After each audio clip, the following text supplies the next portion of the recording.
Hello friends, எல்லோரும் எப்படி இருக்கீங்க? இன்றைக்கி நம்ம வீடியோவில் என்ன பார்க்க போகிறோன்னா, வீட்டிலேயே எப்படி நம்ம காவி பொடி ரெடி பண்ணுறது அப்படிங்கிறத பார்க்கலாம்.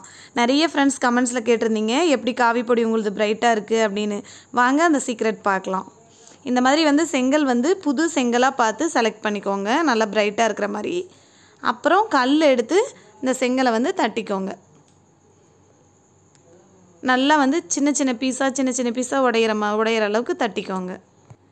நல்லா பவுடர் ஆகணும், அந்த அளவுக்கு நம்ம இந்த செங்கலை பவுடர் ஆகிற அளவுக்கு நம்ம தட்டிக்கலாம்.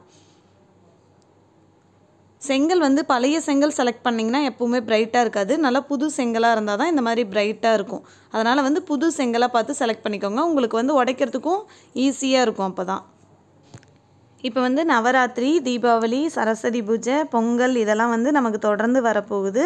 அதனால் இதை நம்ம ரெடி பண்ணி வீட்டிலேயே வச்சுக்கிட்டோன்னா நமக்கு நல்ல யூஸ்ஃபுல்லாக இருக்கும் கோலம் போடுறதுக்கு. நல்ல கட்டி இல்லாமல் நம்ம இதை ஃபுல்லாக எல்லா செங்கலையும் சின்ன சின்ன பீசஸ் இல்லாமல் எல்லாத்தையும் நம்ம இந்த மாதிரி தட்டி விட்டுக்கணும். நல்லா பவுடர் பண்ண பின்னாடி இந்த மாதிரி வடிகட்டி எடுத்துக்கோங்க. எடுத்துகிட்டு நம்ம இந்த பவுடர் பண்ண செங்கல் பொடியை இந்த வடிகட்டியில் போட்டு ஒரு பாத்திரத்தில் ஜலிச்சு விட்டுக்கலாம்.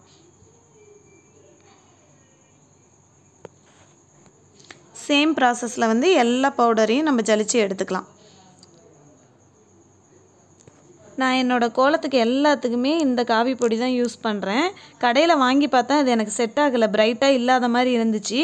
கடையில் வாங்கின காவி பொடியும் என்கிட்ட இருக்குது. நான் வீடியோ லாஸ்ட்டில் உங்களுக்கு காட்டுறேன். ரெண்டுக்கு என்ன டிஃப்ரென்ஸ் இருக்குதுன்னு கமெண்ட்ஸில் சொல்லுங்கள். இப்போ பார்த்தீங்கன்னா உங்களுக்கு தெரியும் எவ்வளோ பவுடர் ஸ்மூத்தாக நைஸாக இருக்குது அப்படின்னு பாருங்கள்.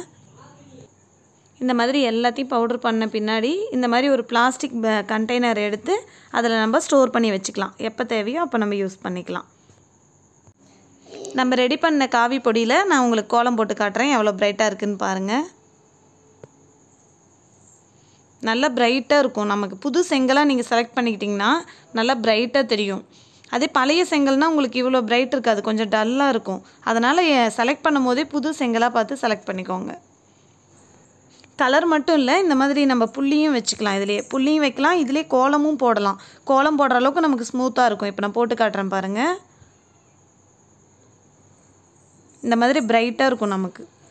அவ்வளோதான் ஃப்ரெண்ட்ஸ், வெரி சிம்பிள். நம்ம வீட்டிலேயே ஈஸியாக செலவே இல்லாமல் நம்ம காவி பொடி ரெடி பண்ணிக்கலாம். எல்லா பண்டிகைக்கும் நம்ம இதை யூஸ் பண்ணிக்கலாம். கடையில் நான் வாங்கின காவி பொடி அதை உங்களுக்கு காட்டுறேன் பாருங்கள். இதுதான் நான் கடையில் வாங்கின காவி பொடி. இதில் நான் போடுறதில்ல, வீட்லேயே தான் ரெடி பண்ணிக்கிறேன். வீட்லேயே ரெடி பண்ணி அதில் தான் நான் என்னோடய எல்லா கோலமும் போட்டுட்ருக்கேன். இந்த காவி பொடி கடையில் வாங்கினது. ஓகே ஃப்ரெண்ட்ஸ், இந்த வீடியோ உங்களுக்கு யூஸ்ஃபுல்லாக இருந்திருக்குன்னு நினைக்கிறேன். கோலம் மாவு நான் எப்படி ரெடி பண்ணுறேன்னு வீடியோ உங்களுக்கு வேணும்னா கமெண்ட்ஸில் சொல்லுங்கள், நான் வீடியோ அப்லோட் பண்ணுறேன். Thank you so much for your support.